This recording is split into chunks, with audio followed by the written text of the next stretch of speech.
Hello दोस्तों, ये बहुत पहले से तय था कि उत्तराखंड में भी यूनिफाइड पेंशन स्कीम, जिसका नाम यूपीएस करके बोला जा रहा है, वो लागू होगी और कैबिनेट ने ये प्रस्ताव मंजूर कर लिया है। तो दोस्तों, अब इस समय देश में जो सरकारी कर्मचारी हैं, चाहे सेंट्रल गवर्नमेंट के हों चाहे स्टेट गवर्नमेंट के, वहाँ पर अब दो पेंशन स्कीम्स चल रही हैं, एनपीएस और यूपीएस। कुछ स्टेट्स ने हिम्मत करके ओपीएस भी लागू रख रखी है। तो दोस्तों, ये न्यूज़ हमारे उत्तराखंड में आई है और इसके जो बेसिक फीचर्स हैं उसके लिए इस वीडियो में आगे पूरा डिटेल से बताया गया, लेकिन मैं कुछ बेसिक फीचर्स को आपको बता दूं। इससे पहले हम वीडियो में आगे बढ़ें, आपसे रिक्वेस्ट है कि चैनल सब्सक्राइब कर लीजिए। वीडियो अच्छा लगे तो लाइक करिएगा, दोस्तों के साथ शेयर जरूर कीजिएगा। दोस्तों, एक क्वेश्चन हमारे मन में हमेशा आता है कि एनपीएस बढ़िया है या यूपीएस बढ़िया है। मेरी ओपिनियन में, अगर मैं शेयर मार्केट को थोड़ा समझता हूँ, इकोनॉमिक्स को समझता हूं, तो यूपीएस जो स्कीम लाई गई, इसमें ये तो बोला गया कि लास्ट जो आप बेसिक पे ले रहे हैं उसकी 50% पेंशन आपको मिलेगी, लेकिन इसमें डीए के बारे में बहुत क्लियर नहीं है। डीए रिलीफ की बात की गई है, वो पता नहीं किस समय पर कितना होगा, वो हमारे खर्चे को मीट आउट कर पाएगा या नहीं कर पाएगा। अगर हम इसकी ओपीएस से बराबरी करें तो ओपीएस की बराबरी तो बिल्कुल नहीं है, क्योंकि ओपीएस में कंट्रीब्यूशन सरकार दे रही थी, आपका पीएफ का पैसा रिटायरमेंट में आपको मिल रहा था। यूपीएस में या एनपीएस में आपका दिया हुआ पैसा प्लस सरकार इसमें यूपीएस में 18% बेसिक पे का अपना देगी, 10% आपसे लेगी, उसको एक कॉर्पस में इकट्ठा करेगी। रिटायरमेंट के समय जो आपकी अगर 25 साल की कम से कम नौकरी है तो आपको आपकी बेसिक का 50% और डीए रिलीफ जो अनाउंस करेगी वो मिल जाएगा आपको। और अगर आपकी 25 साल से कम नौकरी है तो उसी रेशियो में परसेंटेज आपकी डाउन हो जाएगी, उस पेंशन का परसेंटेज, क्योंकि 25 साल में 50% है। अगर आपने 20 साल करी तो 40% हो जाएगा, 10 साल करी तो 20% हो जाएगा। हाँ, इसमें एक बेनिफिट ये जरूर है कि कम से कम 10,000 की पेंशन तो मिलेगी ही मिलेगी अगर आपने 10 साल की नौकरी कर ली है, जल्दी से रिटायरमेंट ले लिया है 25 साल नौकरी के बाद तो मिलेगी। रेजिग्नेशन दिया है तो रेजिग्नेशन में ये क्लॉज नहीं है, रेजिग्नेशन वालों को इस पेंशन का 10 साल वाले क्लॉज का कोई फायदा नहीं दिखने वाला। एनपीएस में आपका पैसा मार्केट में लगता था, मार्केट अच्छा परफॉर्म करेगा तो डेफिनेटली आपको फायदा होने वाला है। यूपीएस में एक फिक्स पेंशन रखी है, अमाउंट थोड़ा सा कम है, तो इसको देखते हुए एनालिटिक पूरा वीडियो है, आगे पूरा देखिएगा। और लेकिन अब 1 अप्रैल से लागू तो हो ही गई है, 1 अप्रैल से आपसे ऑप्शंस भी अब मांगने शुरू हो जाएंगे। बहुत जल्दी सरकार आपसे ऑप्शन मांगेगी कि आप यूपीएस में आना चाहते हैं। अगर एक बार यूपीएस में आ गए तो एनपीएस में नहीं जा सकते, लेकिन आप चाहें तो एनपीएस में बने रह सकते हैं, ये आपका डिसीजन होगा। तो दोस्तों, इस वीडियो को पूरा देखिएगा, इसमें डिटेल से समझाया गया है। तो दोस्तों, ये एक बीच का रास्ता सरकार ने लगाया, हम लोगों को दिया था, और इसमें ऑप्ट करने का भी ऑप्शन दिया कि आपको कहा कि आप चाहें तो एनपीएस में बने रहे या आप जो है यूपीएस में आ जाएं। कुछ खास बातें इसकी क्या थी? सबसे पहली बात है, इसमें मिनिमम 10,000 की पेंशन का प्रोविजन था। नंबर 2, इसमें जो ईयर सर्विस था वो 25 साल था। 25 साल तक अगर कोई सर्विस कर लेगा, वो अगर वॉलेंटरली रिटायरमेंट लेता है तो उसको इस पेंशन की एलिजिबिलिटी मिल जाएगी। उसके अलावा तीसरा यह था, कोई 10 साल की नौकरी कर लेता है और वो रिटायर हो जाता है, यानी कि जिस समय उसकी रिटायरमेंट एज है उस समय उसकी मात्र 10 साल की सर्विस हुई है, उसको भी पेंशन मिलेगी। अब 25 साल के क्राइटेरिया और 10 साल के क्राइटेरिया, तो इसमें क्या किया था, प्रोपोर्शनेट, जितने साल की उसकी सर्विस हुई होगी उतना, यानी कि 50% उसकी सैलरी का पेंशन फिक्स किया गया था। इस 50% में अगर उसकी सैलरी, उसकी जो जॉब है 25 साल नहीं हुई है, तो आप ऐसा मान लीजिए कि जितने साल कम हुई है उतने परसेंटेज उसके उस रेशियो में कम हो जाएंगे। उसके अलावा फैमिली पेंशन को क्या स्कीम थी कि जो भी उसकी पेंशन बनी थी, अगर उसकी डेथ हो जाती तो जो उसकी बनी थी पेंशन या बनेगी, उसका 60% उसको मिल जाएगा। अब बात आती है कि जो लोग एनपीएस में बने रहने देना चाहते हैं, जो लोग बदलना चाहते हैं, तो उनके लिए रूल ये आया है कि वो एक ऑप्शन मिलेगा उनको, वो बदलना चाहते हैं तो बदल सकते हैं। और जो नए एम्प्लॉय आए हैं, तो नए एम्प्लॉय के लिए क्या कहा गया है कि वो भी एक बार ऑप्शन मिलेगा, वो चाहे तो एनपीएस में बने रह सकते हैं, लेकिन अगर वो एक बार यूपीएस को ऑप्ट कर लेंगे तो वो नहीं होगा। तीसरी एक बात जो इंपॉर्टेंट इसमें आई वो ये आई कि भैया जो भी एनपीएस में आपका कॉर्पस है वो सरकार का हो जाएगा। तो एक क्वेश्चन आता है हमारे मन में कि हमें एनपीएस लेना है या यूपीएस लेना है। तो दोस्तों इसके लिए जो है अगर आप पुराना बहुत लंबा आपका एनपीएस में अच्छा कंट्रीब्यूशन हुआ है, उस वैल्यू को एक सिंपल कैलकुलेशन से आप ये देखें कि उससे आप क्या कर सकते हैं। मान लिया आपने प्लॉट ले लिया या कहीं पीपीएफ में जमा किया, ऐसी जगह जमा किया जहां पे अच्छी अर्निंग आ रही है, तो वहां पे आपका विवेक काम कर सकता है। यानी आज की सैलरी बेसिक पे प्लस डी पे जो 50% का इन्होंने कॉन्सेप्ट रखा हुआ है उस हिसाब से ही, ठीक है। और इसकी कैलकुलेशन तो आने वाले समय में और क्लियर होती जाएगी, मैं उस पर वीडियो बनाऊंगा। और दोस्तों अगर अभी तक आपने इतना वीडियो देखने के बाद चैनल सब्सक्राइब नहीं किया तो ये गलत बात है दोस्तों। मेरी रिक्वेस्ट है कि चैनल सब्सक्राइब कर लीजिए, क्योंकि ऐसे वीडियोस हम लोग लाते रहते हैं आपके बेनिफिट के लिए। जितनी भी जानकारी होती है, कॉम्प्लिकेटेड जानकारी को एक सिंपल फॉर्म में हम आपके लिए लेकर के आते रहते हैं। तो वीडियो को लाइक करिए, शेयर करिए, चैनल सब्सक्राइब करिए और बेल आइकन दबाना मत भूलिएगा। तो दोस्तों हम चलते हैं अब इस वीडियो के उस पार्ट की ओर जिसमें हम एक एक बिंदु को, क्योंकि जिस सरकार ने गजट नोटिफिकेशन जारी कर दिया है, यानी अनाउंसमेंट जो 24 में किया था 25 में अब गजट नोटिफिकेशन, और ये अनाउंसमेंट केंद्रीय सरकार के कर्मचारियों के लिए है। इसका मतलब ये हुआ आने वाले समय में राज्य सरकारें भी इसको ऑप्ट करने के बहुत बड़े चांसेस हैं, तो वो भी उनको ऑप्ट कर सकती है। तो अभी तो केंद्र सरकार के कर्मचारियों के लिए है, लगभग 50 लाख कर्मचारी जो हैं उनके लिए आई है। हाँ, जो लोग अभी रिसेंटली रिटायर्ड हो गए हैं उनके लिए भी इसमें ऑप्ट करने का ऑप्शन दिया गया। तो चलिए चलते हैं दोस्तों, डिटेल जो हमारा गजट नोटिफिकेशन आया उस गजट नोटिफिकेशन को देखते हैं कि उसमें क्या क्या इंफॉर्मेशन हमको दी गई है। तो इसमें देखिए दोस्तों, ये 24 जनवरी को, ये सॉरी 25 जनवरी को ये गजट नोटिफिकेशन यहाँ पे अनाउंस हो गया है। और इस गजट नोटिफिकेशन में केंद्र सरकार का है, तो हमारा जो फाइनेंस मिनिस्ट्री है वो इसको जारी कर रही है।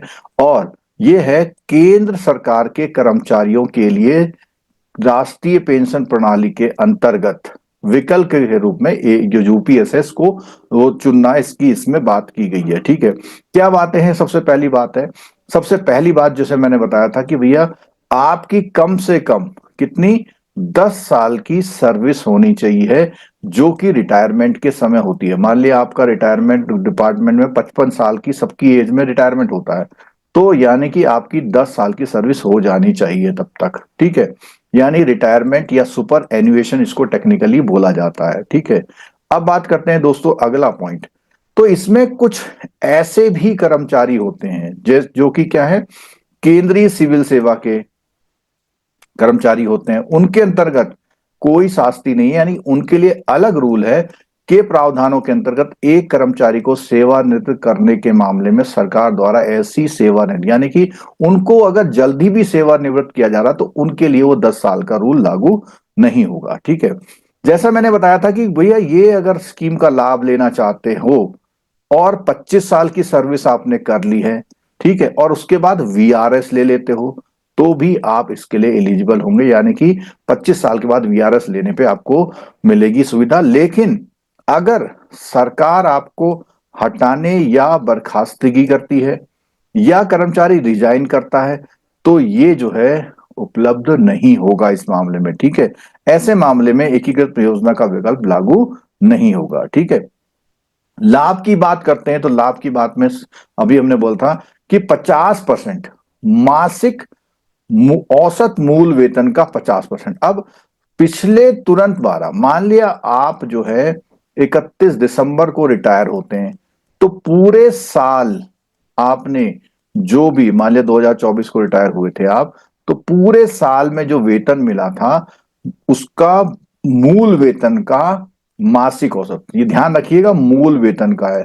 तो आमतौर पर एक कर्मचारी जब 20-25 साल नौकरी कर लेता है और वो लगभग 40,000 पर ज्वाइन करता है, तो उसकी लगभग जो बेसिक पे होती है वो 70 के आसपास हो जाती है, 70-75, तो उसका आधा यानी 35-40 हजार रुपए। तो इसका अंदाजा आप मोटा मोटा ही लगा लीजिए कि लास्ट में जो पेंशन आप वो मूल वेतन आपका है उसका 50%, मोटा अंदाजा आप लगा सकते हैं। तो आमतौर पर अगर आप 60,000 के उसमें है तो 30,000 आपकी तय हो जाएगी।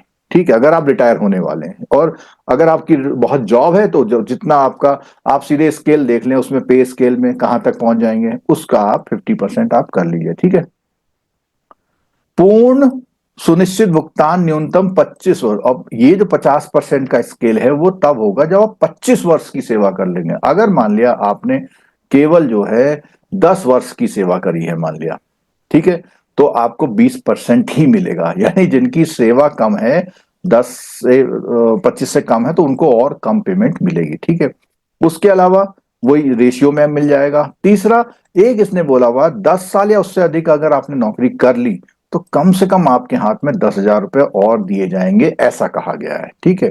और स्वैच्छिक सेवानिवृत्ति के मामले में उस तारीख से शुरू होगा जिस तारीख को कर्मचारी सेवा में जारी रहते हुए, यानी कि अभी आपकी उम्र है 51 ईयर और आपने वीआरएस ले लिया। अगर आपने यहां पर वीआरएस ले लिया तो आपको 9 साल वेट करना पड़ेगा, यानी आपकी पेंशन जिस दिन रिटायरमेंट की एज थी तभी से मिलेगी। ठीक है।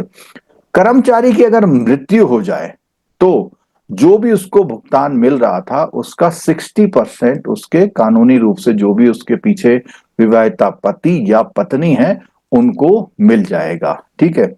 महंगाई राहत, सुनिश्चित भुगतान और पारिवारिक भुगतान। अब ये मामला जो है जैसे महंगाई राहत, तो अभी इस पे बात आ रही है कि अगर किसी समय पे आने वाले 5-10 सालों में इस पेंशन से उसका गुजारा नहीं होता तो कोई रिकमेंडेशन अगर आती है तो वहां पर इस पे कुछ और इंक्रीमेंट की बात कही गई है।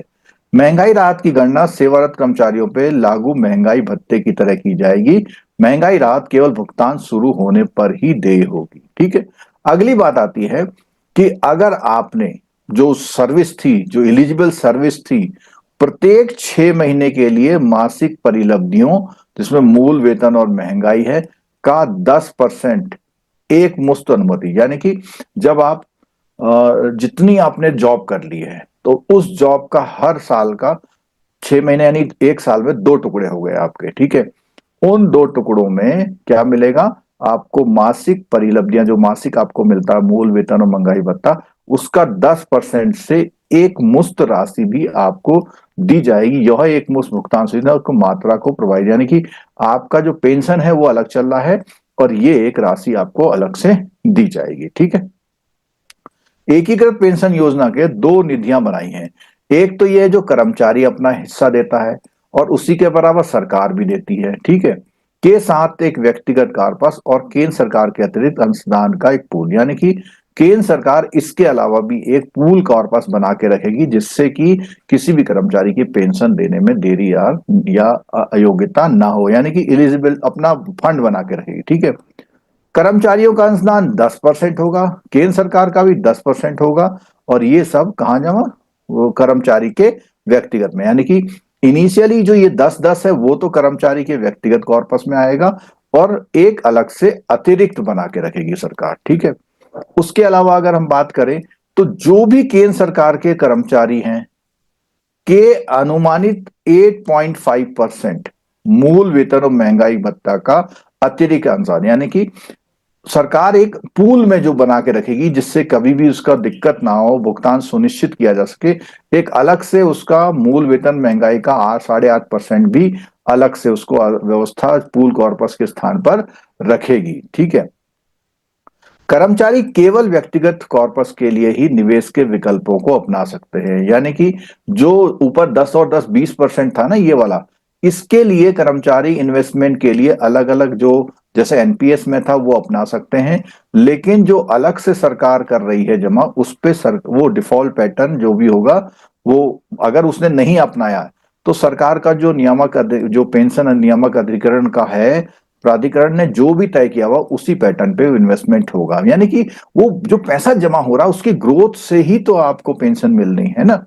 उसके बाद बात आती है केंद्र सरकार के अतिरिक्त अंशदान के माध्यम से निर्मित पूल कॉर्पस के लिए निवेश संबंधी निर्णय पूरा, और ये आप इसमें दखलंदाजी नहीं कर सकते हैं। ठीक है। वो कर्मचारी जो पेंशन की इस तारीख से पहले सेवानिवृत्त हो गए तो उनको भी इसका विकल्प चुनने का एक मौका दिया जाएगा। ठीक है।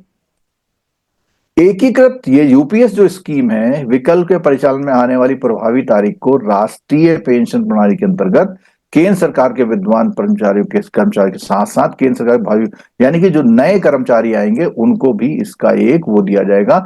एक बार चुने जाने के बाद ये अंतिम अवसर होगा, यानी जो उन्होंने कर लिया वो होगा, ठीक है। और अगर वो जो राष्ट्रीय पेंशन प्रणाली जो एनपीएस है वो उसमें कवर कर रखा है, अब वो इस विकल्प के परिचालन की प्रभावी सेवा में है अभी, और वो एकीकृत का यूज करते हैं, तो उसका जो भी कॉर्पस होगा वो यूपीएस वाली स्कीम में पैसा सरकार के पास आ जाएगा, ठीक है, क्योंकि उसमें तो मिलना नहीं है अब उसको। राष्ट्रीय पेंशन प्रणाली जो है उसके अंतर्गत जो भी कर्मचारी किया हुआ और वो उसको नया वाला विकल्प ले लिया उसने, तो उसमें क्या होगा, जो विकास प्रजनन के दौरान निर्धारित तरीके से बेंचमार्क कार्पस मूल्य की गणना निम्नलिखित पूर्वानुमान अनुमानों के साथ की जाएगी। तो ये बेसिकली अगर हम बात करें आप इसे पढ़ सकते हैं, बट ये टेक्निकल बात है, इसका एक कर्मचारी से कोई ज्यादा फर्क नहीं पड़ने वाला, ठीक है दोस्तों। और अगर अधिवर्षिता या सेवानिवृत्ति पर जो यूपीएस स्कीम का विकल्प ले रहा है कर्मचारी, उसकी अर्हक सेवा उस कार्यालय प्रमुख द्वारा निर्धारित की जाएगी जहां वो कार्यरत, मतलब ये डिसाइड करने का जो डिसीजन है, जो जहां वो कर्मचारी काम कर रहा है वही बताएगा हाँ जी ये उस लायक है या नहीं है, ठीक है। जो भी रिटायरमेंट की एज है, इसको हम अधिवर्षिता का बोलते हैं, सुपर एन्युएशन भी बोलते हैं, उसमें सुनिश्चित भुगतान के प्राधिकार के लिए बेंचमार्क कार्पस के मूल्य या यूनिटों के बराबर पूल कार्पस में व्यक्तिगत कार्पस के मूल्य अंशों को, तो बेसिकली ये कह रहे हैं यहां पर कहना चाह रहे हैं कि जो भी व्यक्तिगत उसका कार्पस मूल्य है उसको वो उन उस कॉर्पस में क्या करेगा, ट्रांसफर करेगा, जिससे उसकी पेंशन बन पाए, ठीक है। यदि कर्मचारी द्वारा व्यक्तिगत कार्पस से पूल कार्पस के अंतर्गत अतिरिक्त मूल्य यूनिट बेंचमार्क, तो ये बेसिकली जो नीचे वाले मैटर हैं इनके लिए मैं अलग से एक वीडियो बनाऊंगा। अभी आपको जो इंफॉर्मेशन थी, ठीक है, वो दे दी। और खास कर से ये वाली बात यहां देखिएगा, एकीकृत पेंशन योजना का परिचालन 1 अप्रैल से ये प्रभावी हो जाएगी, यानी जो लोग ऑप्ट, अब आपको जल्दी जल्दी ऑप्शन आएंगे तो उसके बाद 1 अप्रैल से ये लागू भी हो जाएगी, ठीक है। और यहां पर थोड़ा सा जो है ये कैलकुलेशंस के वो दिए हुए, इसके लिए मैंने बताया कि मैं एक अलग से वीडियो बनाऊंगा। अभी आपको इतनी इंफॉर्मेशन के लिए ये वीडियो हमने बनाया था दोस्तों। अगर आप ये जो डिटेल वाला वीडियो भी देखना चाहते हैं कि आने वाले समय में, तो चैनल को सब्सक्राइब कर लीजिए और नोट बेल आइकन दबा लीजिए, क्योंकि वो जैसे ही वीडियो आएगा तो दोस्तों आप एक मोटा जो अंदाजा लगा सकते हैं, अगर आपने बहुत लंबा समय एनपीएस में बिता दिया और अच्छा कॉर्पस वहां हो रहा, रिटायरमेंट होने वाले हैं, तो कैलकुलेशन के लिए कैलकुलेशन करके ही डिसीजन लीजिएगा। जो नए लोग हैं उनके लिए ये बात आ रही है कि भाई अगर आप रिस्क नहीं लेना चाहते तो भैया चलो ठीक है, 25 साल नौकरी कर लेना, 25 इंक्रीमेंट अपने जॉब में जोड़ लेना, वहां कहाँ पहुंचते हैं उसका उतना परसेंट रहेगा उस समय पे, तो उस हिसाब से देख लेना। तो कई मायनों में देखा जाए तो अच्छा डिसीजन भी हो सकता है। अगर मान लिया शेयर मार्केट अच्छा चलता गया तो एनपीएस में फायदा होगा आपको, और अगर अच्छा नहीं चला तो भैया इतना तो मुझे मिल ही जाए, क्योंकि अभी हम देख रहे हैं कि हमारा जो है जो 8 पे कमीशन लागू होने वाला है, और आपके पास 2 मौके आएंगे तो आपकी सैलरी में एक अच्छा जो है इजाफा मिल सकता है, तो उसके हिसाब से आपको देखना है, ठीक है दोस्तों। तो दोस्तों ये मैंने वीडियो बनाया।